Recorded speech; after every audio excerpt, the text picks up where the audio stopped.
اللهم صل على سيدنا محمد يا رب صل وسلم دائما ابدا على حبيبك. یہ ثواب کی ہونی چاہیے، فائدہ ویسے ہی ہو جائے گا. مگر جیسے کسی کو روزہ، تو اب آپ کی روزہ ثواب کی نیت سے رکھنے کی ہمت یا دل نہیں چاہ رہا ہو، لیکن وہ اس لیے روزہ رکھتا ہے کہ پیٹ صاف اور بدہضمی نہ ہو، تو کیا یہ درست ہے یا تقویٰ کے خلاف ہے؟ اس طرح بعض دفعہ خالص اللہ کی رضا کے لیے فرائض یا نوافل میں دل نہیں لگتا مگر جنت کی لالچ میں، تو جنت کی لالچ میں تو کرنا اخلاص ہی ہے بھائی.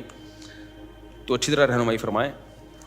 دیکھو، آپ کا روزہ رکھنے کا دل نہیں کر رہا تھا، آپ نے یہ سوچ کے رکھا کہ صحت اچھی ہو جائے گی اس سے، پھر بھی ثواب ملے گا. حالانکہ آپ کی نیت صحت کی ہے، روزے کی نہیں ہے، لیکن کم ملے گا ثواب. آپ کہہ سکتے ہو یہ تو اللہ کے لیے رکھ ہی نہیں رہا میں. بھائی یہ اللہ کے لیے ہے. وجہ اس کی ہے کہ اگر صرف فاسٹنگ بڑھائے فاسٹنگ ہوتی تو وداؤٹ روزہ بھی ہو سکتی ہے. وہ سمجھتے ہیں کہ نہیں سمجھتے؟ آپ رات کو 12 گھنٹے فاسٹنگ کر لو، کیا خیال ہے؟ دن میں 12 گھنٹے کی کیا ضرورت ہے؟ پھر صبح سحری کا 1 گھونٹ پانی پینے کی کیا ضرورت ہے؟ پھر افطاری میں کھجور کھانے کی؟ کیونکہ جب آپ روزہ رکھو گے نا تو ان تمام لوازمات کے ساتھ رکھو گے. صبح سحری میں آپ کو اٹھنا پڑے گا، نہیں بھی اٹھے چلو رات کو کھانا کھا کے نیت کر کے سو گئے تو افطاری تو ہوگی نا. اور دوسرا، آپ پر شریعت کا حکم لاگو ہوگا کہ عام فاسٹنگ جب آپ کر رہے ہوتے ہو خالی صحت کے لیے، اس میں بیچ میں آپ کی نیت خراب ہو گئی، آپ نے چائے پی لی، تو نہ گناہ ملے گا آپ کو اور نہ اس کی قضا واجب ہوگی آپ کے اوپر. یہاں جب آپ نے فاسٹنگ کی ہے تو تمام شرعی احکام آپ کی طرف متوجہ ہو جائیں گے. اب بیچ میں ڈاکٹر نے کہا کہ کوئی فائدہ نہیں ہے روزہ رکھنے کا، آپ کی تو پہلے ہی کولیسٹرول آپ میں ختم ہو چکا ہے، تو اب یہ کہہ کے آپ روزہ توڑو گے نہیں. چونکہ میں نے تو صحت کے لیے روزہ رکھا تھا، تو اب چونکہ اب کوئی ڈاکٹر کہہ رہے ہیں آپ فاسٹنگ توڑ دو، تو آپ کہو گے بھائی روزہ کیا ہے، وہ میرے لیے توڑنا بلا ضرورت جائز نہیں ہے، اس کو کمپلیٹ کرنا پڑے گا. دوسری بات، یہ اگر توڑ دیا تو بعد میں قضا رکھنی پڑے گی. تو اس سے پتہ چلتا ہے کہ آپ کے پاس صحت بنانے کے 2 آپشن تھے، ایک روزہ رکھے اور ایک روزہ رکھے بغیر. آپ نے کہا روزہ چونکہ عبادت ہے تو چلو اس بہانے عبادت کر لو، تو ایک اچھے راستے کا انتخاب یہ بھی کیا ہے، نیکی ہے. نہیں آئی کھوپڑی شریف میں بات، بھائی یہ بھی تو ایک نیکی ہے نا. اس کی مثال ایسے ہے، نبی صلی اللہ علیہ وسلم نے فرمایا کوئی شخص اپنی زوجہ سے اپنی خواہش پوری کرتا ہے اس پہ بھی ثواب ملتا ہے. صحابہ نے کہا یا رسول اللہ وہ تو اپنی خواہش کے لیے کر رہا ہے، تو آپ نے فرمایا وہ غلط طریقے سے بھی تو خواہش پوری کر سکتا تھا زنا کر کے. اس نے خواہش کے لیے 2 آپشن تھے اس کے پاس. آسان آپشن زنا تھا. آسان آپشن کیا تھا؟ کوئی خرچہ نہیں ہوتا، 1 دفعہ کا ہوتا ہے. یہاں آپشن کیا ہے، پورا سسرال جہیز میں مل رہا ہے آپ کو. کیا خیال ہے بھائی؟ مل گیا، بلکہ پروگرام بڑھ گیا، برباد ہو گیا، سالے ملے، زندگی کی ٹینشن. تو اگر کوئی مزے کے لیے بھی کر رہا ہے تو نبی نے فرمایا یہ کیا بات ہے کہ جب زنا کر رہا تھا تو اس کو گناہ شمار کر رہے ہو، اور زنا سے بچ رہا ہے تو اس کو نیکی شمار کیوں نہیں کر رہے؟ تو اس لیے کوئی بھی عبادت کی جائے نا، اگر وہ دنیا کے لیے بھی ہے لیکن آپ کے پاس دوسرا آپشن بھی تھا، اس برے آپشن کو چھوڑ کر آپ عبادت والے آپشن کی طرف آتے ہو تو بھی ثواب ملتا ہے. ہاں یہ ضرور ہے، اس کو کہتے ہیں عمل مشوب فقہ کی اصطلاح میں. عمل مشوب کا مطلب وہ عمل جس میں اللہ بھی ہے اور اللہ کا غیر بھی ہے. تو جتنا اللہ کی رضا کا کانسیپٹ جتنا زیادہ ہوگا اتنا ثواب کا ریشو بڑھ جائے گا، جتنا کم ہوگا اتنا ثواب کا ریشو کم ہو جائے گا. تو پورا ثواب تو جب ہی ملے گا جب خالصتاً اللہ ہی اللہ ہو، صحت پیش نظر نہ ہو. لیکن ایسا نہیں ہے کہ آپ صحت کے لیے رکھ رہے ہو تو ہے تو چونکہ روزہ ہی نا، وہ پورا روزہ کے شرعی احکام تو آ گئے نا آپ کی طرف، تو ثواب بہرحال روزے کا پھر بھی ملے گا. اس کی ایک اور آسان مثال دیتا ہوں. دیکھو ایک آدمی کو بزنس کرنے جانا ہے سعودی عرب، صحیح ہے نا، سعودی عرب اس نے بزنس کرنے جانا ہے رمضان میں. مکہ میں اس کی ٹریڈنگ چل رہی ہے، کسی تاجر سے ملنا ہے. اس نے سوچا یار جانا تو ہے ہی، تو شوال میں جانا ہے فرض کرو، تو کیوں نہ ہم ذی الحجہ میں چلے جائیں، اس بہانے حج بھی ہو جائے گا. تو ذی قعدہ میں جانا تھا، شوال میں نہیں، ذی قعدہ میں جانا تھا. تو ذی قعدہ کے بجائے اس نے میٹنگ کا ٹائم کیا دے دیا، ذی الحجہ کا، کہ یار جب جا ہی رہے ہیں، جا تو بزنس ہی کے لیے رہا ہے نا، لیکن ذی قعدہ میں بھی تو جا سکتا تھا. اس نے بزنس کو ڈیلے کر دیا ذی الحجہ کی طرف. اگر بزنس نہ ہوتا تو وہ نہیں جاتا, لیکن اب اس نے کہا کہ یار ذی الحجہ میں جب جانا ہے تو میں 1 مہینہ ڈیلے کر لیتا ہوں, بزنس بھی ہو جائے گا اور اس بہانے حج بھی ہو جائے گا, تو اس کو حج کا ثواب ملے گا. کوئی یہ نہیں کہہ سکتا ابے تیرا اگر بزنس نہ ہوتا تو تو آتا ہوگا, کہو گے نہیں میں تو نہیں آتا. تو بھائی تو بزنس کے لیے آیا ہے. بھائی بزنس کے لیے میں ذی القعدہ میں بھی آ سکتا تھا, میں نے ذی الحجہ کا انتخاب اس لیے کیا کہ بزنس کے بہانے حج بھی ہو جائے. سمجھتے ہو کہ نہیں سمجھتے ہو؟ تو اس لیے نیکی کر لیا کرو کسی بھی بہانے میرے بھائی. اور ویسے بھی صحت کے عنوان سے بھی روزہ رکھو گے نا, تھوڑے دنوں میں روزے کی عادت پڑ جائے گی, نیت بھی سیٹ ہو جائے گی. پھر بچوں کو لالچ دے دے کے نیکیاں کرائی جاتی ہیں کہ نہیں کرائی جاتی؟ حضرت عبداللہ ابن مبارک رحمہ اللہ تعالیٰ کے والد, کتنے بڑے بزرگ محدث تھے عبداللہ ابن مبارک. ان کے والد ان سے کہتے تھے کہ ایک شعر یاد کر لو عربی کا, 1 درہم دوں گا. یہ ان کو بڑا ادیب بنانا چاہتے تھے تاکہ قرآن حدیث پہ ان کو عبور ہو, کیونکہ عربی میں ہے نا یہ علوم. آج کل کے جو اسکالر ہے نا, عربی کا ککھ بھی نہیں آتا, عربی کا ان کو ککھ بھی بولو نہیں آتا, اور وہ بڑے بڑے اسکالر بنے ہوئے ہیں. تو مدارس میں 2 سال تو صرف عربی سکھائی جاتی ہے پہلے. تو عبداللہ بن مبارک کے والد چاہتے تھے میرا بیٹا ادیب عربی میں عبور حاصل ہو تاکہ وہ قرآن و سنت کو اچھی طرح سے سمجھ سکیں. تو اب بچوں کو لالچ دی جاتی تھی کہ 1 درہم دوں گا, 1 شعر یاد کر لو. اب عبداللہ بن مبارک کس چکر میں شعر یاد کر رہے تھے؟ پیسوں کے لیے. تو ثواب تو بڑھ گیا نا, کیا خیال. لیکن ابا نے کیا سوچا, ابے کسی بھی بہانے بھائی تو کر لے, جب قرآن جب آئے گا نا, جب عربی آئے گی اور حدیثوں کا مطلب سمجھ میں آئے گا تو اخلاص بھی خود بخود پیدا ہو جائے گا. اسی وجہ سے عبداللہ بن مبارک فرماتے ہیں کہ میں نے علم دنیا کے لیے حاصل کیا, لیکن علم نے میرے دل سے دنیا نکال دی. نہیں یہی بات, جب حاصل ہوا تو مجھے لگا کہ یہ دنیا دل لگانے کی جگہ نہیں ہے. کہہ رہے نیت تو شروع میں ابا پیسے دے کے شعر یاد کرواتے تھے نا, تو وہ تو اس چکر میں شعر یاد کرتے تھے کہ پیسے ملیں گے, چیز کھائیں گے بازار سے لے کے, کوئی بھی اس زمانے میں کوئی بھی گول گپے یا کوئی بھی چیز ہوتی ہوگی اس زمانے کا, گولا گنڈا جو بھی اس زمانے میں ہوتا ہوگا, یہ نہیں ہوتا تھا تبھی تو اتنے بڑے بن گئے. اگر گولے گنڈے کھاتے تو کہاں بنتے وہ. خیر, تو کہتے ہیں ہم نے دنیا کے لیے کیا, لیکن جب علم آیا نا تو علم ہی نے ہمیں سمجھایا کہ یہ دنیا کے لیے حاصل کرنے کی چیز نہیں ہے, یہ تو اللہ سے ملاتی ہے. تو اس علم نے اخلاص پیدا کر دیا. سمجھتے ہو کہ نہیں سمجھتے ہو؟ تو اس لیے بھائی نیکی کرو, نیت کو ٹھیک کرنے کی کوشش کرو, اپنی نیت کے چکر میں عمل نہ چھوڑو. آج کل جو صوفی بنتے ہیں نا, وہ کیا کرتے ہیں, پہلے نیک عمل نہیں ہو رہا ہوتا ان سے, پھر جب نیک عمل کرتے ہیں شیطان آ کے وسوسے ڈالتا ہے, ابے تو اس چکر میں یہ کام کر رہا ہے, ابے تو تہجد اس لیے پڑھ رہا ہے کہ تیرا وہاں رشتہ نہیں ہو رہا, اس چکر میں تو دعائیں مانگ رہے تھے. ابے بھائی کسی بھی چکر میں, چرس پینے سے پہلے کچھ سوچتے ہو کہ کس چکر میں پی رہا ہوں, لگایا سٹا اور عادت خراب. تو اچھی عادت ڈالنے کے لیے, اپنے آپ کو موٹیویٹ کرنے کے لیے جو بھی ہو رہا ہے نا, سرے 10 عمل کی عادت ڈالو. عادت پڑ جائے گی, پھر نیتیں ٹھیک کرتے رہو بیٹھ کے. نہیں آئی میرا خیال ہے, عادت پڑ جائے ایک دفعہ, نیتیں بھی ٹھیک ہوتی نہیں. نیت کا ٹھیک کرنا آسان ہے, نیت صحیح ہو, عادت ڈالنا بڑا مشکل ہے. دیکھو نیتیں کتنی اچھی ہیں, میں حج کروں گا اللہ کے لیے, کر لو, کر لے گا کیا؟ خالی کرنے سے تھوڑی ہوتا ہے, کرے گا تو پتہ چلے گا. پہلے مرے گا, بعد میں جنت میں جائے گا. جنت میں جانے کی سب کی نیت ہوتی ہے. ایک مولوی صاحب بار بار دعا مانگتے تھے, اللہ مجھے شہادت دے دے. کسی نے کہا مولوی صاحب تو کبھی میدان جہاد میں تو جاتے ہوئے دیکھا نہیں, کوئی حلوے میں بم رکھ کے تھوڑی دے گا آپ کو.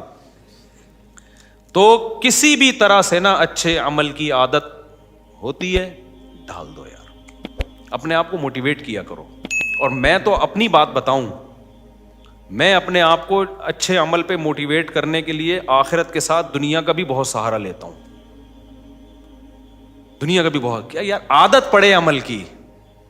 اب جیسے صبح کبھی, آج بھی میں نے ایکسرسائز کی نا, ایکسرسائز کرتے ہوئے نیت یہ ہوتی ہے بھائی, نیت یہ ہوتی ہے میری کہ یار صحت اچھی ہوگی, گھر والوں کے حقوق ادا ہوں گے, انسان خوش مزاج ہوتا ہے, لوگوں سے ملتا ہے, اس پہ ثواب ملتا ہے نا. تو میں سمجھتا ہوں مجھے دوڑنے کے ہر چکر پہ کیا ملتا ہے, ثواب ملتا ہے. پھر شیطان بیچ میں کہتا ہے بیٹا اتنا بھی نیک نہیں ہے تو اس لیے بھی کر رہا ہے تاکہ دنیا کی لذتیں بھی حاصل ہوں. تو میں کہتا ہوں, میں شیطان سے بولتا ہوں ہاں ہوں, تو تیرے کو کیا تکلیف ہو رہی ہے؟ کیونکہ اس چکر میں نا شیطان روکتا ہے پھر کہ نہیں کرو جاگنگ, نہیں کرو, جم نہیں جاؤ, کہ تیری نیت میں کھوٹ آ رہا ہے, تو دنیا کے لیے کر رہا ہے. تو بھائی میں جانوں اللہ جانے, تو شیطان تیرے کو کیا پیٹ میں کیوں مروڑ ہو رہا ہے, کیا خیال ہے بھائی؟ صحیح ہے نا, کر رہے ہیں بھلے, تو اچھا عمل ہے نا. کیونکہ جب کسی بھی نیت سے اچھا عمل ہو جائے گا نا, اس کی فائدہ آخرت کو بھی ہوگا. اس اب دیکھو اگر ہماری دنیا کی بھی نیت ہو کہ یار میری صحت اس لیے اچھی ہو تاکہ میں پراٹھے اسی طرح کھاتا رہوں صبح، ویسے ہی کوئی بہت بری نیت ہے، اتنی بھی بری نیت نہ کریں آپ. لیکن فرض کر لو کہ میں دنیا کی لذتوں سے فائدہ اٹھاتا رہوں، یہ بھی نیت ہو. جب صحت اچھی ہوگی تو فائدہ آخرت کو بھی بہرحال ہوگا، آخرت میں بھی فائدہ ہو، کیونکہ آپ نماز میں دل لگے گا آپ کا، آپ تراویح پڑھ سکو گے، آپ تہجد پڑھ سکو گے، آپ حج کر سکو گے. آپ بیانات 2 گھنٹے کے جو میں بیان کرتا ہوں، 2.5 3 گھنٹے کے بھی میرے بیانات ہوئے ہیں، ایک دن میں 2 بیانات بھی ہوئے ہیں. اگر یہ صحت نہ ہوتی تو بے ہوش ہو کے گر جاتا بھائی میں، تو اس کا فائدہ آخرت کو فائدہ ہو گیا کہ نہیں؟ تو نیت کرو اچھی، لیکن اگر اس میں بیچ میں دنیا کی نیت آ رہی ہے تو اس کی وجہ سے عمل مت چھوڑو. یہ میں کہنا چاہتا ہوں، عمل مت چھوڑو، آنے دو وسوسے آنے دو. شیطان ہر طرح سے عمل سے روکنے کی کوشش کرتا ہے. میں جب بیانات کا سلسلہ میں نے شروع کیا نا، میں نے تو بہت پہلے بیانات کا سلسلہ شروع کیا. میں جاتا تھا مجھے بیان کرنے میں مزہ بالکل نہیں آتا، یہ ذہن میں رکھو. بعض لوگوں کو شوق ہوتا ہے بیان کا، مجھے شوق شروع سے ہی نہیں ہے.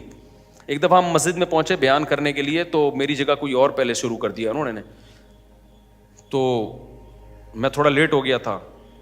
تو اب وہ صاحب کا دل چاہ رہا تھا بیان کرنے کا، ان کو بڑا غصہ آیا کہ یہ کیوں آ گیا. میں نے کہا بھائی جان میں تو بڑا خوش ہو گیا ہوں کہ آپ کو بٹھا دیا، یار ہمیں تو سکون ملے گا. تو الحمدللہ مجھے شوق نہیں ہے. تو میں نے کیا کیا کہ اپنے استاد سے کہا کہ بھائی مجھے نا بیان کا شوق نہیں ہے، حالانکہ یہ ہونا چاہیے، یعنی لوگوں کی اصلاح کی فکر ہونی چاہیے نا، تو جذبہ نہیں ہے میرے اندر، اور وہ تو مجھے لگ رہا ہے مجھے تو ثواب ہی نہیں مل رہا، میں اپنے خام میں اپنے گلا پھاڑ کے ضائع کر رہا ہوں، تو میں کیا کروں. انہوں نے بولا یہ شیطان ہے جو الو بنا رہا ہے کام سے روکنے کے. کام کو فوکس کرو. کام یہ ہے کہ لوگوں کے عقیدے بھی خراب ہو رہے ہیں، لوگ گمراہ بھی ہو رہے ہیں، لوگ زنا میں پڑ رہے ہیں. بھائی ڈیوٹی پوری کرو، اخلاص کے چکر میں نا عمل کو مت چھوڑو. اخلاص پیدا ہو جائے گا، اور اخلاص ہوتا ہے. بعض دفعہ ہمیں لگ رہا ہوتا ہے کہ نہیں، حقیقت میں ہوتا ہے. سمجھ میں آ رہی ہے بات کہ نہیں آ رہی ہے؟ بعض دفعہ ہوتا ہے. شیطان نا بہت بڑی فلم ہے، حقیقت بتا رہا ہوں آپ کو، بہت بڑی فلم ہے. وسوسے ڈالتا ہے. وہ کہہ رہے تمہارے تو یہ عمل ضائع ہو رہا ہے، تمہیں تو ثواب ہی نہیں مل رہا. انہوں نے کہا شکر کرنا سیکھو. پھر مجھے موٹیویشن پتہ ہے کہاں سے ملی ہے؟ کہ میں بیان کرتا رہتا تھا 2 3 گھنٹے کے. میں نے کہا یار فائدہ تو 4 آدمی نے داڑھی رکھ لی اتنے 10 سالوں میں، کیا فائدہ. مجھے موٹیویشن ملی ہے جب یوٹیوب پہ بیان جانا شروع ہوئے، نیچے کمنٹس آنا شروع ہوئے، کتنے لوگوں کو فائدہ ہو گیا، تباہی ہو گیا. میں نے کہا بھائی یہ تو کیا ہو رہا ہے، اتفاق سے بہت فائدہ ہو رہا ہے یہ تو وہاں سے مجھے موٹیویشن ملنا شروع ہوئی ہے. اس لیے میں کمنٹس پڑھتا ہوں لازمی. اچھا بعض دفعہ انسان کسی چیز کو ہلکا سمجھ رہا ہوتا ہے، اسے نہیں اندازہ ہوتا کہ اس کا کیا کیا اثر پڑ رہا ہے. پڑھے لکھے لوگوں نے جب بتایا نا، ہم ملحد ہو چکے تھے. میں نے ایک واقعہ سنایا، میں بھی ترکی جا رہا تھا، تو میرے ساتھ ایک دوست بیٹھے ہوئے تھے. انہوں نے مجھے کہا کہ آپ کے بیان میں لطیفوں کے علاوہ کچھ بھی نہیں ہوتا. مجھے تھوڑا سا افسوس تو ہوا سن کے. میں نے کہا شاید ایسے ہی ہوگا، اب اس سے آدمی ڈی موٹیویٹ ہوتا ہے. کیا خیال ہے؟ آدمی کہتا ہے پھر چھوڑو تو پھر کیا ہے. بہت لوگ مجھے یہ کہتے تھے ابے بھائی آپ کے تو لطیفے ہیں، چٹکلے ہیں. شروع میں کمنٹس میں بھی ایسی باتیں بہت ہوتی تھی. تو موٹیویشن کیسے ملتی ہے؟ ایسے ہی میں بیٹھا ہوا ہوں، ترکی جا رہا، ہمارے استاد تھے جامعہ کے، انہوں نے بولا آپ تو لطیفے سناتے ہو، بس اس لیے آپ اتنے وائرل ہو گئے نا، اور اس لیے اتنا پھیل گئے دنیا میں. تو میں نے کہا یار یہ مجھے عجیب سا لگا تو صحیح، لیکن میں نے کہا شاید ہو ایسا. اللہ کی قدرت. تھوڑی دیر میں ایک آدمی آیا، ایک لڑکا. اس نے کہا میں اپنی وائف کے ساتھ سفر کر رہا ہوں، آپ کے ساتھ رش بہت ہے اس لیے میں مل نہیں سکا. میں ایتھیسٹ ہو گیا تھا، خدا کا منکر ہو گیا تھا. آپ کے بیان سن کے میں دوبارہ اسلام بھی لایا ہوں، داڑھی بھی رکھی ہے، اور نماز بھی میں نے. وہ لندن جا رہا تھا وہ. میں نے کہا لے بھیا، یہاں سے ڈی موٹیویٹ ہوا، ادھر سے کیا ہو گیا، موٹیویٹ ہو گیا. تو دونوں چیزیں ساتھ ساتھ الحمدللہ. تو جب ایسے بہت سارے، میں واقعات سناتا نہیں ہوں، مجھے ڈر لگتا ہے کہ شو بازی نہ ہو جائے، لیکن اگر میں رجسٹر رکھ لیتا نا کہ کتنے لوگوں کو الحمدللہ کتنا فائدہ ہوا ہے، تو شاید ایک رجسٹر اس کے لیے کافی نہیں ہے. کتنی خواتین کے گھر بسے دوسری شادی کے بیان کی وجہ سے، کتنے لوگ نمازی بن گئے، کتنوں سے شرابیں چھوٹ گئیں. بہت الحمدللہ اللہ نے. لیکن ظاہر ہے جتنا ہم کام کر سکتے تھے اتنا ابھی بھی نہیں کر رہے ہیں. تو پھر مجھے اندازہ ہوا کہ یہ جو بار بار آتا ہے نا دماغ میں، اخلاص نہیں ہے، یہ فلان، یہ کون کروا رہا ہے؟ یہ شیطان کروا رہا ہے کام چھڑوانے کے لیے. سمجھتے ہو گے نہیں سمجھتے ہو، یہ شیطان ٹوپیاں کرا رہا ہے تاکہ انسان کام کرنا چھوڑ دے. تو یہ ہے. تو اس لیے اپنے آپ کو خود موٹیویٹ کیا کرو, اپنی خود تعریفیں کر لیا کرو کبھی بیٹھ کے. ابے بھائی تو نے آج بڑا خاندانی کام. جب دوسری شادی ہو نا, لوگ ماریں گے, پکڑ کے کوٹیں گے, تو آدمی ڈر جائے گا نا. تو اپنے آپ کو خود, کوئی نہیں بولے گا, کیونکہ میرے پاس اتنا ٹائم تھوڑی, میں ہر جگہ آپ کو, ہر جہاں بھی کوئی دوسری شادی کر رہا ہے میں اس کو سمجھانے پہنچ جاؤں تو نے بڑا اچھا کام کیا ہے, کتنے لوگ کر رہے ہیں اب. تو آپ خود اپنے آپ کو سمجھایا کرو کہ دیکھ تو نے زندگی میں پہلی دفعہ خاندانی کام کیا. مجھے بھی جب میں نے دوسری کی نا تو اتنی لتاڑ سنی تھی کہ مجھے لگا کہ شاید میں غلط 2 نمبر آدمی ہوں. مجھے محسوس ہونے لگا تھا یہ حالانکہ میرے تو اس پہ مناظرے ہوتے تھے. اتنا لوگوں نے ڈی موٹیویٹ کیا. پھر میں اکیلے میں بیٹھ کے سوچتا تھا یار میں نے شاید زندگی میں ایسا تو نہیں, میں نے پہلی دفعہ کوئی بہت ہی ڈھنگ کا کام کیا ہے. اس طرح میں اپنے آپ کو سمجھا کے نا, ورنہ میں مر جاتا ہارٹ اٹیک سے. اتنا غم ہو رہا تھا مجھے دوسری شادی پہ, سمجھ میں نہیں آ رہا تھا خوشی ہو رہی ہے کہ غم ہونا چاہیے اس موقع پہ. کبھی سوچتا تھا میری شادی ہوئی ہے تو لڈو اور موبائل دیکھتا تھا میسیجز کے ادھر ادھر, ہر آدمی کا منہ لٹکا ہوا, تو پتہ نہیں عجیب کنفیوژن والی حساب کتاب. اور ایسے ہی لوگ دوسری کر کے آ رہے ہوتے ہیں میرے پاس. ابھی ایک مولوی صاحب آئے, اتنے غمزدہ, پھوٹ پھوٹ کے رونے والی کیفیت ہو رہی تھی ان کی. کہہ رہے میں نے بیوہ سے شادی کی ہے, پتہ نہیں کیا کر لیا میں نے, اتنی لتاڑ رہے ہیں لوگ. تو مجھے بڑا ترس آیا نا, بڑی مشکل سے میں نے آنسو رو کے اس کے جو چہرہ دیکھ کے نا میں نے کہا, مجھے لگ رہا تھا, میں نے اس کو کہا نا مبارک ہو, تو یہ اٹھا کے تھپڑ نہ لگا دیں, تھپڑ نہ لگا. ایک نے تو دوسری کی نا, اتنی ٹینشن میں آیا, میں نے کہا مزید کا ارادہ, کہہ رہے بھاڑ میں جائیں 4 شادیاں, یہ اس کے الفاظ تھے, کہہ رہے بھاڑ میں گئیں 4 شادیاں. تو ایسے موقع پہ آپ اپنے آپ کو خود کیا کرتے ہیں, موٹیویٹ. دیکھو غلط نہیں ہے اس میں, غلط کیا ہے. بہرحال یہ بڑی لمبی کہانی ہے, کبھی آپ کر کے آئیں تو پھر میں انشاءاللہ آپ کو تھپکی دوں گا. تو میں نے اس مولوی صاحب سے کہا, میں نے کہا یار, کہہ رہے مجھے لگ رہا ہے میں کوئی گناہ گار ہوں, میں نے غلط کیا ہے. حالانکہ بیوہ سے اس کے یتیم بچے بھی پال رہا ہے یار ایک آدمی. کہہ رہے مجھے لگ رہا ہے میں غلط کیا. واقعی اس کو لگ رہا تھا, اس کے چہرے سے لگ رہا تھا یہ شرمندہ ہے. تو میں نے ان سے کہا, میں نے کہا اللہ کی قسم شاید زندگی میں آپ نے اگر کوئی نیکی کی ہے نا تو پہلی دفعہ یہ ایک نیکی کا کام کیا ہے. میں نے کہا اس پہ گھبرانا بالکل بھی آپ نے نہیں ہے, ایک ہی کام کیا ہے آپ نے, اور اسی پہ آپ کو شرمندگی ہو رہی ہے. میں نے کہا نماز تو سارے مولوی پڑھتے ہیں یار, داڑھی والے. آپ نے بھی ٹوپی پہن کے کون سا, میں پگڑی پہنتا ہوں. آپ خالی ٹوپی پہنتے ہو, میں کیا پہنتا ہوں, پگڑی. یہ کام تو بہت سے لوگ کر رہے ہیں دنیا میں. یہ کام خاندانی کیا, ایک عورت کو برائی سے بچا لیا, اس کو شیلٹر دے دیا, پہلی دفعہ خاندانی کام کیا ہے. تو کہہ رہے ہیں کہ پھر جو اتنے غم. میں نے کہا یار گریبان کھولو اور بائک یا گاڑی اگر چلاتے ہو نا, اس کو پیچھے لکھو موسٹ وانٹیڈ. میں نے کہا اس کو انجوائے کرو, انجوائے. میں نے کہا دیکھو جو محلے کے بدماش ہوتے ہیں نا, یہ جو بڑے بڑے ڈکیت نہیں ہوتے, جب یہ جیلوں میں جاتے ہیں ان کی آپس میں ملاقاتیں ہوتی ہیں, یہ سارے جرم کر کے ان کو پھانسیوں کی سزائیں ہوتی ہیں.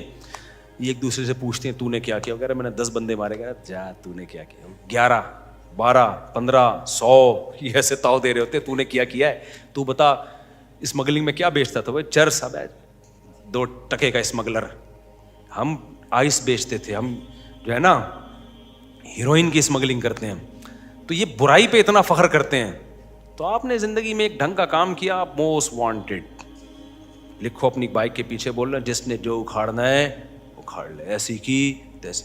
اتنا خوش ہو کے گیا نا وہ بندہ, خوش ہو کے گیا. مجھے لگا یہ مرنے سے کم از کم بچ جائے گا, لیکن اگلے دن پھر وہی کیفیت ہو جاتی ہے دوبارہ.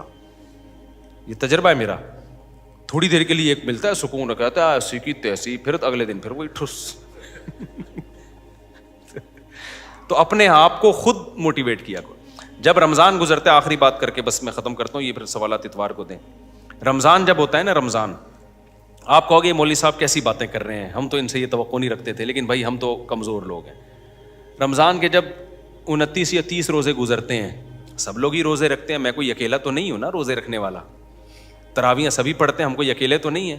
قرآن رمضان میں سبھی ختم کرتے ہیں, ہم کوئی اکیلے تو نہیں ہیں. لیکن خدا کی قسم میں بہت خوش ہوتا ہوں جب رمضان گزرتا ہے نا.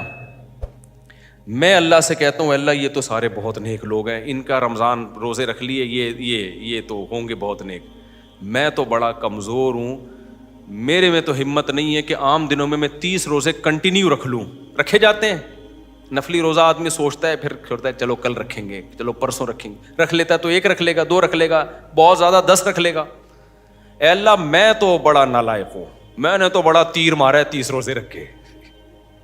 یہ کس کو؟ اپنے آپ کو موٹیویٹ کرنے کے لیے. بھائی ایک نعمت ملی ہے, شکر ادا کرو یار. ہم ورنہ آسان ہے یار, کتنا بڑا اللہ کا کرم ہو گیا, اللہ نے ہم پہ فرض کر دیے.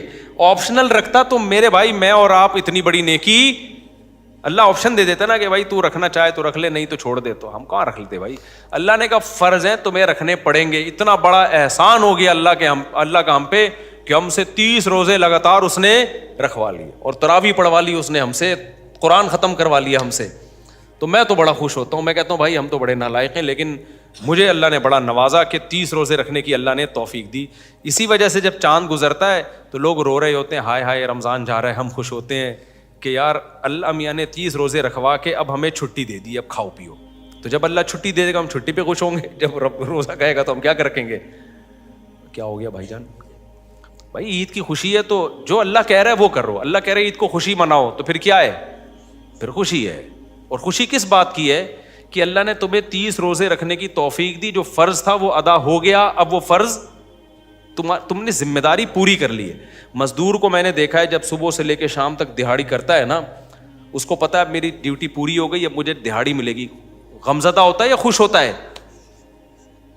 لوگ سعودی عرب سے چھٹی پہ آ رہے ہوتے ہیں, یار سیلری لے کے, تنخواہ لے کے, پوری ڈیوٹی ہم نے, کمپنی کا جو کانٹریکٹ تھا کمپلیٹ ہو گیا, جتنے لاکھ ملنے تھے مل گئے, اب کیا ہے چھٹی. تو خوشی خوشی آتے ہیں, بھاڑے مار مار کے رو رہے ہوتے ہیں. تو ایسے ہی رمضان میں اللہ نے کہا ہے کہ بھائی پورے سال میں کھلاتا پلاتا ہوں, اب 1 مہینہ میرے لیے بھوکا پیاسا رہنا ہے. تو اللہ ہمیں رکھوا لیتا ہے, ہم تو بھائی اس پہ کیا ہوتے ہیں, خوش ہوتے ہیں. اور ہم اللہ سے کہتے ہیں اللہ ٹھیک ہے ہماری زندگی خطاؤں سے بھری ہوئی ہے, جہاں ان خطاؤں پہ ہمیں افسوس ہوتا ہے تو جو نیکی کے کام ہوتے ہیں ان پہ خوشی بھی تو ہونی چاہیے کہ نہیں ہونی چاہیے. اب عجیب بات ہے, گناہوں پہ غم تو ہو رہا ہے, نیکیوں پہ خوشی نہیں ہو رہی, تو یہ آدھا کام ہو رہا ہے, آدھا نہیں, یہ خطرناک ہے, اس سے مایوسی پیدا ہوگی. تو جہاں نیکی سے خوشی, گناہوں پہ غم ہونا ضروری ہے, وہاں نیکی پہ خوشی ہونا بھی ضروری ہے. یہ ایمان کی علامت ہے. اگر نیکی پہ خوشی نہیں ہو رہی, صرف گناہوں پہ غم ہے, اس سے مایوسی آئے گی.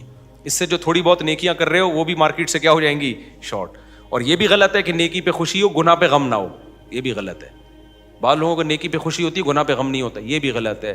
تو گناہ کر کے غم ہو اور نیکی کر کے راحت ملے, خوشی ملے, تو اس سے انسان کو فائدہ ہوتا ہے. اللہ بھی چاہتے ہیں کہ تم نیکی کر کے خوش ہوا کرو اور گناہ کر کے غم زدہ ہوا کرو. تو بچوں کو بھی, جب بعض ماں باپ کیا کرتے ہیں, بچوں کے ساتھ بڑی زیادتی کرتے ہیں, ان کے غلط کاموں پہ ٹوکتے تو رہتے ہیں, اچھے کام پہ تعریف نہیں کرتے کبھی. بہت خطرناک ہے, آپ بچے کو باغی بنا رہے ہو. دیکھا ہے میں نے, بعض باپوں کو دیکھا ہے, ماؤں کو دیکھا ہے, وہ کیا کر رہی ہوتی ہیں, بچہ جب الٹا کر کے آ گیا ایک تھپیڑ لگایا, وہ بیچارہ پورا گھوم جاتے ایک چکر میں نا. تو اماؤں کے تھپیڑے زیادہ آج کل خطرناک چل رہے ہیں باپوں سے. تو باپ بھی اسی تھپیڑے کے ڈر سے تو چپ بیٹھا ہوا ہوتا ہے, حقیقت پورے گھوم جاتے ہیں بچے. لیکن یہ جی ماں ہے تو کچھ بھی کر لے, ایسا نہیں ہے بھائی. ماں ہے تو یہ تھوڑی کہ جو مرضی کرتی رہے بچے کے ساتھ. تو اس کی برائیوں پہ اس کو ڈانٹا جا رہا ہوتا ہے, اچھائیوں پہ اس کو اپریشیٹ نہیں کیا جا رہا ہوتا. تو یہ غلط ہے بھائی. نبی صلی اللہ علیہ وسلم سے ہمیں دونوں چیزیں ملتی ہیں. اور یہ جو ہے نا کہ کسی کے منہ پہ تعریف نہیں کرنی چاہیے, یہ وہ والی تعریف ہے جو مکھن لگانے کے لیے ہو یا جس سے سامنے والے کے بگڑنے کا اندیشہ ہو. موٹیویشن کے لیے تعریف کرنا یہ پیغمبر صلی اللہ علیہ وسلم سے ثابت ہے. نبی نے ایک صحابی سے فرمایا, ان فیک خصلتین, تمہارے اندر 2 خوبیاں ایسی ہیں, یحبہم اللہ ورسولہ, جو اللہ کو بھی بہت پسند اور اللہ کے رسول کو بھی بہت پسند ہے. ان صحابی میں 2 بڑی خوبیاں تھیں. تو لوگ تھوڑی ان کی تعریف کرتے تھے, نہ ان کو اپنی ان خوبیوں کے بارے میں خود پتا ہوگا, لیکن نبی نے فرمایا تمہارے اندر 2 کوالٹی بڑی زبردست. وہ کیا فرمایا, الحلم والانا, ایک جلد بازی نہیں ہے, اور ایک کیا ہے, بردباری, جلدی غصہ نہیں آتا تمہیں. کچھ لوگ ایسے ہوتے ہیں نا, بہت جلدی غصہ نہیں آتا ان کو, بہت دیر سے آتا ہے, بردباری ہوتی ہے. اور جلد بازی میں فیصلے نہیں کرتے, جب بھی فیصلہ کریں گے ایک دم ایکسائٹڈ جذباتی نہیں ہو جاتے, تمام پہلوؤں پہ غور کر کے پورا اینالائز کر کے پھر ایک نتیجہ قائم کرتے ہیں. تو یہ بڑی کوالٹی ہے. تو نبی نے دیکھا ان صحابی میں یہ 2 کوالٹیاں, آپ نے فرمایا یہ بڑی خاندانی کوالٹی ہیں. صحیح ہے نا, اللہ کو اور رسول کو کیا مطلب اس پہ قائم رہنا, کوئی حوصلہ افزائی کرنے والا نہیں ہوتا, تو انسان اپنی خوبیوں کو بھی خامیاں سمجھنا شروع کر دیتا ہے. سمجھتا نہیں ہے بات کو, جب نہیں پڑھے گا رات کو تو نہیں سمجھے گا بات کو. اور آج کل توے پہ بیٹھے ہوئے لوگ آپ کو بہت ملیں گے. ان صحابی میں برداشت تھا تو اب بہت سے لوگوں برداشت نہیں, ہر وقت ایسے توے پہ بیٹھے ہوئے, ذرا سا چھیڑ دو تو ایک دم بھڑک جاتے ہیں نا. کچھ بول دو, ان کے سیاسی لیڈر کو ایک لفظ تو بول کے دیکھو آپ. ابھی سنا ہے کوئی قتل وتل بھی ہو گیا اس چکر میں کے پی کے میں. ایک سیاسی جماعت کے لیڈر نے دوسری سیاسی جماعت کے لیڈر کی برائی کی, اس نے اڑا کے بندہ ہی مار دیا. تو یہ چل رہا ہے مارکیٹ میں, کیونکہ تحمل, برداشت, بدباری کیا ہے, ختم چل رہی ہے. تو کسی میں کوئی خوبی ہو نا تو وہ بھی بتا دینی چاہیے, خامی ہو تو اعتدال سے وہ بھی بتانا ضروری ہے, ورنہ اپنی خوبیاں سن سن کے انسان چوڑے میں آ جاتا ہے. وہ خامی ہو تو وہ بھی اعتدال کے ساتھ. میری خامی, میں آسٹریلیا میں تھا تو ایک, میں جا رہا ہوں تھوڑا سا ولاگ شلاگ بنا, ایک خاتون آئی پردے میں تھی, انہوں نے کہا آپ سے مجھے 2 منٹ کی بات کرنی ہے. ان کے ہسبینڈ بھی ساتھ میں تھے. میں نے کہا ساتھیوں کا کہا آپ تھوڑا آگے, کہہ رہی پرسنلی بات, میں سائڈ پہ ہو گیا. کہتی ہیں آپ کے اندر 2 برائیاں بہت بری ہیں مفتی صاحب. میں نے کہا جی. ایک آپ ممبر پہ ہنساتے ہیں, یہ بالکل بھی مناسب نہیں, اور ایک اس طرح کے لطیفے سناتے ہیں آپ مجھے, کیونکہ میں تو 22 دن سے تعریفیں ہی سن رہا تھا. مفتی صاحب آئیے, سیلفی, آپ کا بیان سن کے میں مسلمان ہو گیا, آپ کا بیان سن کے میں نے داڑھی رکھ لی. تو جب وہ کہا نا تو میں نے کہا اچھا میں کوشش کروں گا انشاءاللہ. انسان کا بچہ, ان کو تو نہیں کہا کہ انسان کا بچہ, میں دل میں کہا کہ انسان. لیکن خدا کی قسم مجھے اچھا اس لیے لگا کہ یار کوئی تو ہو جو, کیونکہ وہ مجھے ان کی رائے سے اتفاق نہیں ہے. بھائی میرا تو نیچرل انداز ہے بیان کرنے کا, میں یہ لطیفے نہیں چھوڑ سکتا, میرا نیچرل, کوئی تکلف کر کے تھوڑی میں کوئی کر رہا ہوں بھائی, میں اب یہ فطرت تھوڑی چینج ہوتی ہے انسان کی. لیکن مجھے یہ لگا کہ یار اگر سب تعریفیں کرتے رہیں نا, کوئی آپ کے منہ پہ آپ کی برائی نہ کرے, آپ تو ویسے ہی تباہ ہو جاتے ہو. کوئی تو ہو نا جس نے مجھے ٹوک دیا, تو مجھے تھوڑا سا اندر فیلنگ بھی ہوئی, تھوڑا سا دھواں بھی محسوس ہوا مجھے, ٹھیک ہے نا. اس سے انسان کم از کم مجھ میں اپنی برائی سننے کی برداشت تو پیدا ہوگی نا. اس خاتون کی رائے سے میں اگر متفق نہیں بھی ہوں تو کم از کم کوئی اور جب کرے گا تو اس کو سنوں گا تو صحیح نا. آج بڑا مسئلہ یہ ہے کہ آپ کسی کے کو کہہ ہی نہیں سکتے کہ آپ کے اندر یہ غلطی ہے, تو وہ ایک دم ایسا جذباتی ہو جائے گا, منہ سے جھاگ نکلنا شروع ہو جائے گا. بھائی تجھ میں اور فرعون میں کوئی فرق بولو نہیں ہے, اتنا کیوں غصہ آ رہا ہے؟ یہ غصہ اس کی علامت ہے کہ آپ نے اپنے بارے میں فرض کر لیا کہ میرے اندر کوئی خرابی ہو ہی نہیں سکتی. یہ فرض کرنا ہی غلط ہے. ہمارے ایک جاننے والے نا بات بات پہ اٹھ پٹ بہت غصہ ہوتے تھے, وہ مولوی صاحب, اور کسی سلسلے کے بزرگ بھی تھے, وہ پتہ نہیں ہر وقت توے پہ بیٹھے رہتے تھے, وہ جوان آدمی تھے. تو میرے پاس بہت, یعنی مجھے کسی نے بتایا ان کے بارے میں, میں نے کہا یار یہ کیوں اتنا غصے میں؟ انہوں نے کہا اصل میں یہ برے آدمی نہیں ہے, ان کو اپنے بارے میں یہ وہم ہو گیا کہ میں بہت نیک ہوں. آئی بات سمجھ میں؟ ان کو اپنے بارے میں وہم ہو گیا کہ میں کیا ہوں, بہت نیک ہوں. تو اب ظاہر ہے جس کو اپنے بارے میں وہم ہو گیا کہ میں بہت نیک ہوں, وہ جب اپنے خلاف سنے گا تو غصہ آنا کیا ہے, نیچرل ہے. تو اپنے بارے میں وہم ہوتا کیوں ہے؟ بولو بھائی ہم تمہارے جیسے نارمل ہیں, ہم کوئی بہت بڑی پہنچی ہوئی فلم نہیں. میں نے کبھی اپنے گھر کے بارے میں دعویٰ کیا کہ میرے گھر میں بہت سکون ہے اور میں 4 شادیاں کر کے بہت کامیاب لائف ہے, لوگوں آ جاؤ تم بھی اس راستے کی طرف؟ کبھی میں نے دعویٰ کیا یہ؟ کیونکہ میں نے دیکھا ہے 2-3 شادیوں والے نا بتا رہے ہوتے ہیں ابے مفتی صاحب ہم نے تو ایسا رکھا ہے ماشاءاللہ, بہنوں کی طرح رہتی ہیں, ہمارے گھر میں کوئی جھگڑا نہیں ہوتا, اور یہ ہوتا ہے اور وہ ہوتا ہے فلانا. میں نے کہا بھائی آپ کیا, آپ مریخ سے آئے ہوئے ہوں گے, ہم تو بھائی نارمل عام انسانوں کی طرح کے کیا ہیں, بولو انسان. لوگ مجھے کہتے ہیں آپ کی 4 شادیاں کامیاب ہو گئیں, تجربہ کیسا رہا؟ اب آپ بتاؤ 2 کرنی چاہیے, کامیاب ہو گئی. میں نے کہا کامیابی کا مفہوم کیا ہے آپ کے ذہن میں؟ کامیابی کا مفہوم اگر یہ ہے کہ کوئی کسی قسم کی ٹینشن ہی نہیں ہے, تو میں نے کہا یہ تو جنت میں ہی ہوگی, یہ دنیا میں نہیں ہو سکتا, یہ نہیں ہو سکتا دنیا میں. اور اگر کامیابی کا یہ مفہوم ہے کہ میں کر کے پچھتا رہا ہوں, پچھتا نہیں رہا, تو میں نہیں پچھتا رہا, چاہے جتنی بھی ٹینشنیں ہو. کیا خیال ہے؟ جیسے کوئی ایک شادی کرے اور ٹینشن ہی ٹینشن ہو, تو وہ کیا کہے گا بھائی یہ والی غلط ہو گئی, یہی کہے گا نا, یہ تھوڑی کہے گا کہ ایک شادی نہیں کرنی چاہیے. تو اگر کسی کی 4 شادیاں بھی غلط ہو گئیں تو بھائی اس سے اسلام کا فلسفہ تھوڑی غلط ہو جائے گا, اس سے یہی ہوگا. تبھی یہ جو لوگوں کے یہاں طلاقیں ہوتی ہیں نا, میں ان سے بدگمان نہیں ہوتا. ابھی وہ شعیب ملک اور ثانیہ مرزا میں بھی طلاق ہوئی ہے نا, تو مجھے بہت لوگوں نے کہا کلپ بناؤ کلپ بناؤ. آسٹریلیا میں تھا, میں نے کہا کیا کلپ بنائے, نارمل ہے بھائی, کبھی میاں بیوی میں بنتی ہے کبھی نہیں بنتی, تو جب بنتی ہے تو اکٹھے رہتے ہیں, نہیں بنتی تو طلاق ہو جاتی ہے. کون سا اتنا بڑا طوفان ہو گیا یار, اس کو اتنا میڈیا پہ اچھالا کیوں جا رہا ہے؟ نہیں ہے میرا خیال ہے بات سمجھ. اس کو ایسا ایمان کفر کا مسئلہ, انڈیا پاکستان کی جنگ گویا ہو گئی ہے, ہم ثانیہ مرزا کے ساتھ ہیں, دوسرا کہہ رہے ہم شعیب ملک کے ساتھ ہیں. مجھ سے پوچھا, میں نے کہا میں دونوں کے ساتھ ہوں, کیا خیال ہے بھائی؟ بھائی نہیں ہوئے تو اب اس میں نہ شعیب ملک کا میں سمجھتا ہوں قصور ہے, نہ ثانیہ مرزا کا قصور. تو جب پتہ چلے گا جب دونوں کے گھنٹوں پوری تقریر سن کے فیصلہ کرے کہ غلطی کس کی تھی. نارملی کیا ہے, بعض دفعہ دونوں کی غلطی نہیں ہوتی, پھر بھی نہیں بنتی دونوں میں, کیا ہے. دوسری بات یہ, اگر شعیب ملک غلط تھا یا ثانیہ ملک غلط تھی تو کرنا کیا, جب علیحدہ ہو گئے تو اب جو مرضی غلط تھا تو وہ جانے, اللہ جانے. کیا خیال ہے؟ یہ غلط صحیح کی بحث تو جب ہوگی جب دونوں میاں بیوی کے طور پہ رہ رہے ہوں. پھر ثانیہ مرزا مجھ سے, ثانیہ مرزا نام ہے نا, ثانیہ مرزا مجھ سے رابطہ کر کے کہتی شعیب ملک میرے حقوق ادا نہیں کر رہا.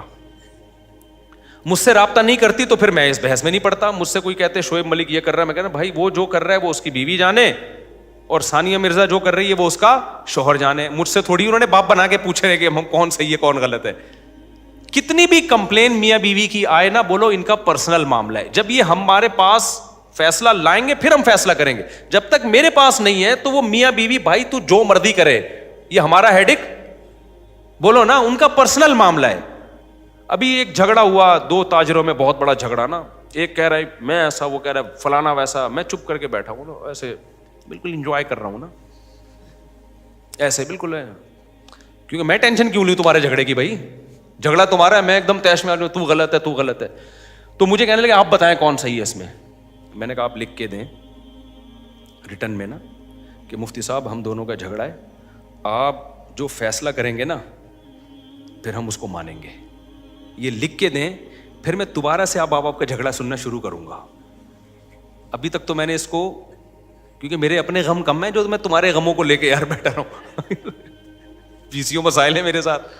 آج نا لوگوں کے پاس فارغ ٹائم بہت ہے. ثانیہ مرزا شعیب ملک, ابے ان کا پرسنل مسئلہ ہے. اگر وہ ثانیہ مرزا شعیب ملک پہ الزام لگا رہی ہے تو وہ بولو بھائی ہمیں نہیں پتا یہ الزام صحیح ہے غلط ہے. اگر صحیح بھی ہے غلط بھی ہے تو جب الگ ہی ہو گئے تو اب جو مرضی کرو بھائی, تو پروگرام بڑھ گیا, ٹھیک ہے نا, کیا ہو گیا. تو جب تھے تو اس وقت وہ, میں جلدی سے وہ تاجروں کا قصہ مکمل کر دوں تاکہ آپ کو پتہ چلے میں کیا کہنا چاہ رہا ہوں. میاں بیوی کے معاملات میں بھی ایسے ہی کیا کرو.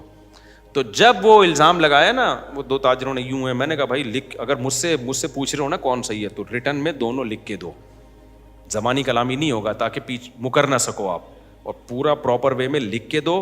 جھگڑا کیا ہے, پھر اپنا فون نمبر بھی ڈالو, میں اس کو پہلے پراپر پڑھوں گا, سمجھوں گا, پھر کراس کویشچن کر کے اس کی تنقیح کروں گا, اور پھر لیٹر پہ آپ نے لکھ کے دینا ہے کہ جو فیصلہ مفتی صاحب نے کیا ہم اس کو مانیں گے, ہمارے پاس فالتو ٹائم نہیں ہے. اس پورے پراپر وے سے کوئی میاں بیوی جھگڑا کر کے میرے پاس آئیں تو میں فیصلہ کروں گا اس میں شوہر صحیح ہے یا بیوی. جب تک نہیں آئیں گے تو بھائی الزام کی دنیا تو بہت بڑی ہے. بیوی شوہر پہ طلاق کے بعد تو الزامات ہی لگتے ہیں. طلاق کے بعد بیوی یہ تھوڑی کہے گی میرا شوہر بہت اچھا تھا, بلا وجہ طلاق دے دی مجھے اس نے, اور شوہر یہ تھوڑی کہے گا میری بیوی بہت اچھی تھی لیکن پھر بھی میں نے چلتا کر دیا اس کو. ایسے تو مارکیٹ میں ہے ہی نہیں. تو میاں بیوی کے معاملات ہوں, یہ بزرگوں کے ہاں بھی طلاقیں ہو سکتی ہیں, مفتیوں, اللہ نہ کرے, ہمارے اللہ کا شکر ہے ہمارا گھر صحیح چل رہا ہے الحمدللہ, لیکن یہ کوئی اچھمبے کی چیز نہیں ہے کہ حضرت جی فلاں بزرگ تھے انہوں نے بیوی کو طلاق دے دی, لو اپنا گھر تو بسا نہیں سکتے, دوسروں کو مشورے دیتے ہیں. نہیں بھائی, یہ نیچرل ہے, یہ نارمل ہے. اگر عورت نہیں سنبھل رہی ہے تو شوہر نہیں سنبھال سکتا اس کو. دنیا میں کوئی مائی کا لال ایسا پیدا نہیں ہوا. ایک جھگڑا میرے پاس آیا, ایک بہت بڑے عالم تھے, بزرگ تھے, ان کا اپنی بیوی سے جھگڑا, نوجوان عالم تھے, بہت بڑے تو نہیں کہنا چاہیے لیکن اچھے سنجیدہ عالم تھے اور تقویٰ تھا ان میں. ان کا جھگڑا چل رہا تھا بیوی سے, 2-3 دفعہ علیحدگی کی بات ہوئی. تو لڑکی کے ابا نے مجھ سے کہا کہ میں اس شرط پہ اپنی بیٹی کو بھیجوں گا, یہ گارنٹی لے کہ جو ہے جیسی ہے یہ برداشت کرے گا.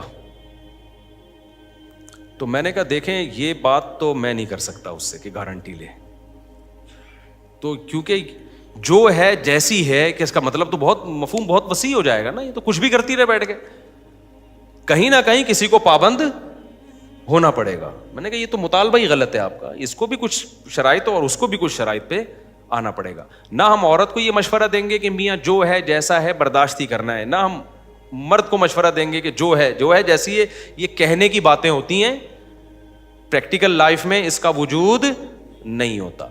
تو اس لیے گھروں میں بھائی ہم تو کبھی الٹا ہم نے دعویٰ ہی نہیں کیا ہے کہ جو ہے نا وہ پتہ نہیں کون سی دنیا میں بھائی جب 2 شادیاں ہوتی ہیں طلاق کے چانسز کم ہونے کے بجائے بڑھتے ہیں, اس میں 3 میں اور بڑھتے ہیں, 4 میں اور بڑھتے ہیں. سمجھتے ہو, کیونکہ جھگڑوں کا امکان میرے نہیں ہے الحمدللہ, اللہ کا فضل ہے, لیکن بڑھ سکتے ہیں. اللہ نہ کرے کبھی بھی بڑھے, امید بھی نہیں ہے انشاءاللہ, لیکن سب کچھ ہو سکتا ہے بھائی. ہم اسی دنیا میں رہتے ہیں, روٹی کھاتے ہیں, غصہ بھی آتا ہے. کیا خیال ہے, میں بھی غلط ہو سکتا ہوں, گھر میں بھی کوئی غلط ہو سکتا ہے. میں نے کوئی گارنٹی لی کہ میرے اوپر مہر لگ گئی ہے قیامت تک میں نیک ہی رہوں گا, کسی کا کوئی بھروسہ نہیں ہے بھائی دنیا میں. تو آپ اسلام کا فلسفہ پیش کرو. اسلام میں 4 شادیاں ہیں عورتوں کا گھر بسانے کے لیے. اسلام غلط نہیں ہو سکتا, میں غلط ہو سکتا ہوں بھائی. سمجھتے ہو کہ نہیں سمجھتے؟ میں غلط صحیح بھی ہو سکتا ہوں, ایسا نہیں کہ غلط ہوں. آپ غلط ہو سکتے ہو, صحیح بھی ہو سکتا ہوں, میں غلط بھی ہو سکتا ہوں. تو ہم اپنی بات کر ہی نہیں رہے ہیں, ہم کس کی بات کر رہے ہیں؟ اسلام کی بات. تو میرا بھی گھر میں جھگڑا بھی ہو سکتا ہے, اونچی آواز میں بات بھی ہو سکتی ہے, لڑائی بھی ہو سکتی ہے, اولاد بھی بگڑ سکتی ہے. اللہ نہ بچائے اس اولادوں کو بگڑنے سے. کل اللہ نہ کرے کوئی بچہ بگڑ گیا, لوگ کہیں گے دیکھو 16 بچے تھے, یہ ہوتا ہے 1 بگڑ گیا, 2 بگڑ گئے. اللہ نہ کرے بگڑے بھائی, یہ نیچرل ہے نا. بچوں کا آپ تربیت کی فکر کرتے ہیں, 100% تربیت کی گارنٹی کوئی بھی نہیں لے سکتا. وہ 1 میں بھی بگڑنے کا چانس ہے, 2 میں بھی چانس ہے. تو یہ سب چیزیں نیچرل ہیں. تو انسان کے بچے بن کے زندگی گزارو, بہت بڑے بڑے دعوے کرنے کی قطعاً ضرورت نہیں ہے, نارمل رہو. مولانا رشید تھانوی کا ملفوظ یاد رکھو, وہ فرماتے تھے لوگ میرے پاس آتے ہیں بزرگ بننے کے لیے, میں کہتا ہوں انسان بن جاؤ بس کافی ہے. تو انسان نارملی ہوتے ہیں, دوڑتے بھی ہیں, چلتے بھی ہیں, ان کو غم بھی ہوتا ہے, ان کو خوشی بھی ہوتی ہے. جب بھوک لگ رہی ہو اور نلی نہاری سامنے آ جائے تو خوشی سے بے ہوش ہونے کا بھی ان کا خطرہ ہوتا ہے. بھوک میں ان کو غصہ بھی آتا ہے. اور اگر بھنڈی کے ساتھ کریلا پکا کے ان کو کھلایا جائے تو کتنا ہی بڑا بزرگ ہو اس کو مزہ آئے گا کریلا کھانے میں. اور جتنی چیزیں ہیں جلدی جلدی بتا دوں نا میں. اور نارمل ہوتے ہیں, یعنی کوئی بزرگ کوئی الگ سی چیز نہیں ہوتا. اگر ہے تو پھر وہ بزرگ نہیں ہے, وہ اوپر سے کیا ہے, فارغ, اس کی سیٹنگ آؤٹ ہوئی ہے. تو نارمل رہا کرو اور کوشش بھی کرو نارمل بننے کی. کوئی الگ سی کوئی فلم بننے کی کوشش نہ, پھونکو والی سرکار بننے کی کوشش کرو, نارمل رہو. تو بڑے بڑے دعوے جو بھی کرتے ہیں نا, میں یوں ہوں, میں فلانا ہوں. ایک صاحب بہت بڑے بڑے دعوے کرتے تھے. میری 4 مجھ سے پوچھتے تھے آپ کی, میری اس وقت 3 تھی نا, آپ کی 3 بیویاں, جھگڑا ہوتا ہے؟ میں نے کہا ہمارے تو ہوتا ہے بھائی. اس وقت ہوتا تھا, اب نہیں ہوتا الحمدللہ. تو انہوں نے کہا آپ کے یہاں جھگڑا ہوتا ہے؟ میں نے کہا بڑے خاندانی جھگڑے ہوتے ہیں ہمارے یہاں. ہم نے کوئی شریفوں والا کام تھوڑی کیا ہے, دوسری کی ہے, پھر تیسری بھی کر لی, تو جھگڑا نہیں ہوگا کیا؟ تو کہہ رہے ہیں آپ کی, اس وقت میری کوئی بیٹی بھی نہیں تھی. تو انہوں نے کہا آپ کی جب بیٹی ہوگی, اس کی جب شادی, بیٹی تھی, بچی چھوٹی تھی, جب بچی آپ کی شادی ہو کے جب جائے گی اور آپ کا داماد دوسری کرے گا, آپ کو تکلیف نہیں ہوگی؟ میں نے کہا ہوگی. کہتے ہیں پھر آپ نے کسی اور کی بچی پہ سوگن کیسے لے آئے؟ میں نے کہا اس لیے کہ وہ کسی اور کی بچی, میری تھوڑی ہے. میں الٹے سیدھے جواب دینے کا عادی نہیں ہوں. تو میں جواب دینے کا, میں نے کہا جو نیچرل ہے وہ تو نیچرل ہے بھائی. میری بچی پہ سوکن آئے گی. میں نے کہا اس وقت حالانکہ بچی شادی کی عمر بھی نہیں, میرا خیال ہے تھی بھی, پتہ نہیں تھی, مجھے یہ بھی یاد نہیں ہے. تو میں نے کہا بھائی میں نیچرل ہے یہ. تو کہہ رہے پھر آپ وہ کام کیوں کر رہے ہو جس سے تکلیف ہو؟ میں نے کہا اس لیے کہ اللہ کا حکم ہے, اس کے بغیر گزارا نہیں ہے. تو کہہ رہے پھر آپ اپنے داماد کو کیسے روکو گے؟ میں نے کہا میں نے یہ کب کہا کہ میں روکوں گا اس کو؟ میں نے یہ کب کہا ہے؟ آپ نے سوال یہ پوچھا تھا کہ آپ کی بچی پہ سوکن آئے گی, تکلیف ہوگی؟ میں نے کہا ہاں ہوگی. آپ نے یہ پوچھا کہ داماد کو روکو گے؟ اگر آپ یہ کہتے کہ داماد کو روکو گے تو میں کہوں گا بھائی روکنے کا میرے پاس حق بولو نہیں ہے, روکوں گا نہیں, تکلیف ہوگی. تو پھر مجھے کہنے لگے اگر آپ کا داماد آپ سے آ کے پوچھے کہ میں دوسری کرنا چاہتا ہوں, آپ کیا کرو گے؟ میں نے کہا رکھ کے چپیٹ لگاؤں گا اس کو. میں آئی بات سمجھ؟ کہہ رہے ہیں اس کا مطلب آپ روک رہے ہو. میں نے کہا میں روک نہیں رہا, میں کہہ رہا ہوں یہ مجھ سے پوچھ کے کرنے کا کام ہے. میری بچی پہ سوکن لے کر آ رہا ہے بھائی, اور کل اس کو بولے گا تمہارے باپ نے پرمیشن دی تھی. بھائی یہ کام میرے بتا کے کرنے کا نہیں ہے. یہ ایسے ہی جیسے قربانی کے بکرے کو آپ بول رہے ہو تو لیٹ جا میں تجھے کاٹوں گا. بھائی تجھے اللہ نے حکم دیا ہے کہ لٹا کے اس کو کاٹ دے, اس کو تھوڑی حکم دیا کہ وہ تیرے سامنے آ کے لیٹ جائے. اس کو بھاگ بھائی تو اسی طرح یہ مسئلہ بھی ہے, لوگ کہتے ہیں پہلی بیوی کو آپ قائل کریں کہ وہ اپنے شوہر کی دوسری کرائے. میں نے کہا میرا دماغ خراب نہیں ہوا, اللہ کا شکر ہے, میں اتنا پاگل نہیں ہوں جتنا تم سمجھ رہے ہو. عورت کو تو سوکن کی تکلیف ہوتی ہے, وہ کیوں کروائے گی تیری دوسری شادی؟ تیرے میں دم ہے تو کر کے بتا دے. جس کو فائدہ ہو رہا ہے, جس کو ایک اور بیوی مل رہی ہے, اس میں دم ہے نہیں, اور جس پہ سوکن آ رہی ہے جس کا کوئی فائدہ نہیں ہو رہا, بظاہر ڈیپ میں جائیں گے تو ہیں فائدے لیکن بظاہر نہیں, اس کو تو حوصلہ دلا رہا ہے کہ وہ تیری دوسری کرائے گی. تو یہ بے وقوفوں کے ایک ٹولے ہیں, صحیح ہے نا. تو بات وہ کرو جو سوسائٹی میں جو چل سکے. تو اللہ میاں نے مرد کو دوسری کی اجازت دی ہے, پہلی کو تکلیف ہوتی ہے, اس کا تکلیف ہونا نیچرل ہے, لیکن بڑے فائدوں سے بچنے کے لیے چھوٹے نقصانات کو برداشت کرنے کا حکم دیا ہے. یہ فلسفہ ہے. عورت کو نہیں کہا کہ تو اپنے شوہر کی دوسری کرا, یا جب وہ کرے تو لڈو بانٹا کر کے جی میرے شوہر نے ایکچولی. ایک صاحب نے مجھے کہا میں نے دوسری شادی کی, میری بیوی کو اتنا افسوس ہوا, اور یہ کیا, یہ تو کفر ہے. میں نے کہا کوئی کفر نہیں ہے, یہ نیچرل ہے. اس کے شوہر, اس کو یہ خطرہ ہے کہ میرے شوہر کا, حالانکہ محبت ڈیوائڈ ہوتی نہیں ہے, میں ویسے خواتین کی جنرل نالج کے لیے بتاؤں, لیکن اس کو یہ خطرہ ہے کہ بھائی اس کی زندگی میں کوئی مرد آ گیا تو اس کو, عورت آ گئی تو اس کو تکلیف ہوگی, یہ نیچرل ہے. تو اس لیے جب کوئی جو میرے وہ ایک دن کیا ہوا, میرے داماد کو کوئی لے کر آیا, مجھے ان کے دوست نا, میں عمرے پہ گیا ہوا تو میرے داماد بھی عمرے پہ تھے, تو کسی نے کہا مصعب ان کو ترغیب دو کہ آپ یہ دوسری شادی کریں. بس بھائی کر لو, ہر ایک کو اجازت ہے, لیکن کچھ رشتے ایسے ہوتے ہیں کہ اس میں اگر باپ کو آپ بتا کے کرو گے نا کہ میں آپ کی بیٹی پہ سوکن لانا چاہتا ہوں. اس کی مثال میں حدیث سے دیتا ہوں. دیکھو نبی صلی اللہ علیہ وسلم نے فرمایا 2 بہنوں سے نکاح حرام ہے نا, قرآن میں بھی ہے. فرمایا لِأَنَّكُمْ تَقْطَعُونَ بِهِ أَرْحَامَكُمْ, اس سے بہنوں کے رشتے ٹوٹ جائیں گے, کیونکہ بہنیں کو رشتہ سوکن میں تبدیل. اس لیے اسلام نے ایک بہن پہ دوسری بہن سے آپ کو شادی کی اجازت نہیں دی, کیونکہ بہنوں میں ایک خاص محبت ہوتی ہے. اگر وہ سوکن بنا دی نا تو ان کی بہنوں والی محبت بڑھ گئی. تو اسی طرح یاد رکھو, باپ بیٹی کا ایک بہت مضبوط رشتہ ہوتا ہے, بھائی بہن کا ایک بہت مضبوط رشتہ ہوتا ہے. آپ دوسری شادی کرو, آپ اپنے سالے کے کندھے پہ رکھ کے یا اپنے سسر کے کندھے پہ رکھ کے نہیں کرو, کیونکہ اگر آپ نے سسر کو بتا کے اس کی پرمیشن سے کی ہے تو بیٹی کہے گی میرا باپ ظالم ہے جو میرے اوپر سوکن لانے پر راضی ہو گیا. اسلام باپ بیٹی کے رشتے میں دراڑ پیدا بولو نہیں کرنا چاہتا. یہ تمہارا پرسنل معاملہ ہے, کرنا ہے کرو بھائی, ہم کسی کو نہیں روک سکتے. روک بھی لے تو آپ کو کس نے کہا ہے کہ آپ مانو بات؟ کیا خیال ہے؟ اگر کوئی روک بھی لے تو اس کی بات ماننا آپ پر لازم تھوڑی ہے. تو یہ نہیں ہے بے وقوفوں کی طرح کہ جی میرے بہنوں ہی نے مجھے اجازت دی ہے ایک اور شادی کرو, یا میرے سسر نے اجازت دی ہے. بھائی ان سے اجازت لینے کی ضرورت ہی نہیں, ان کو بتاؤ بھی نہیں, ان کا حق بنتا ہے ناراض ہونے کا. اور وہ کیونکہ بیٹی کو فیور کریں گے نا وہ, تو ان کا حق یہی ہے کہ اپنا بیٹی سے تعلق خراب بولو نہ ہونے دے. باقی آپ کو اجازت ہے تو اللہ نے دی ہے تو آپ کر لو. باپ کے کندھے پہ رکھ کے کہ میرے سسر نے اجازت دی ہے, میرے بہنوں ہی نے, میرے سالے نے اجازت دی ہے, تو بھائی یہ منجن ہے, یہ کیا ہے؟ بالکل فضول سی بات لگتی ہے مجھے تو اور یہ غلط ہے. ہاں کوئی اپنے سسر کو پرمیشن اس کو بتا دے ایک الگ بات ہے, وہ آپس کا کوئی تعلق ہو یا کوئی بچے میں کوئی خامی ہو تو اس بیس پہ کر رہا ہو ایک الگ بات ہے, لیکن یہ غلط ہے. اس کا نقصان کیا ہوگا کہ باپ, اور یہ میں جب نہیں کہہ رہا جب میری بیٹیوں کی شادی ہو گئی ہے, جو میرے ساتھ اٹھتے بیٹھتے ہیں ان کو پتہ ہے جب میری بیٹیاں نہیں تھیں اس وقت بھی میں یہ بات کرتا تھا, کیونکہ بعض لوگ مجھے تانا دیں گے اچھا جب بچیوں کی شادی ہو جاتی ہے پھر تو کانسیپٹ ہی چینج ہو جاتا ہے. نا نا نا نا, جو میرے ساتھ دوست احباب ہیں نا ان کو پتہ ہے کہ جب میرے بچی پیدا بھی نہیں ہوئی تھی اس وقت بھی میں یہی بات کرتا تھا. ایک دفعہ جب میں نے نا 2004 کی بات ہے, میں نے بڑی تحریک چلائی ہوئی تھی 4 شادیوں کی, تو کسی نے کہا اس کی جب بیٹیاں ہوں گی تو دیکھتے ہیں کہ دوسری والے کو کیسے دیتے ہیں. میں نے کہا میں نہیں دوں گا دوسری والی کو, ابھی سے بتا رہا ہوں میں. انہوں نے کہا یہ کیا بات ہوئی؟ میں نے کہا میں کوشش کروں گا کہ کوئی پہلی والے ملے مجھے ڈھنگ کا. اگر پہلا والا ڈھنگ کا نہ مل رہا ہو تو ساری زندگی اس کی برباد کرنے سے بہتر ہے کہ میں کسی دوسرے والے کو دے دوں, پھر میں دوں گا. ہم نے اپنی بچیوں کا, اپنی بہنوں کا فائدہ دیکھنا ہے. سمجھ میں آ رہی ہے بات؟ تو اسلام نے جو مرد کو 4 شادیوں کی اجازت دی ہے وہ اسی وجہ سے دی ہے کہ بہت سی عورتوں کو اکلوتا آدمی نہیں ملے گا کوئی ڈھنگ کا, ان کو کسی کی دوسری بیوی بنا دو. لیکن اگر کسی کو مل رہا ہے تو کہاں اسلام نے کہا ہے کہ تمہاری بیٹی کو, تمہیں اپنی بیٹی کے لیے اکلوتا داماد مل رہا ہے تو چوتھی والی کو دو. تو یہ اسلام نے کہاں کہا ہے؟ تو چوتھی والی کو جب دیا جائے گا جب اس میں کوئی الگ سے سرخاب کے پر لگے ہوئے ہوں. سمجھ آ رہی ہے نا بات؟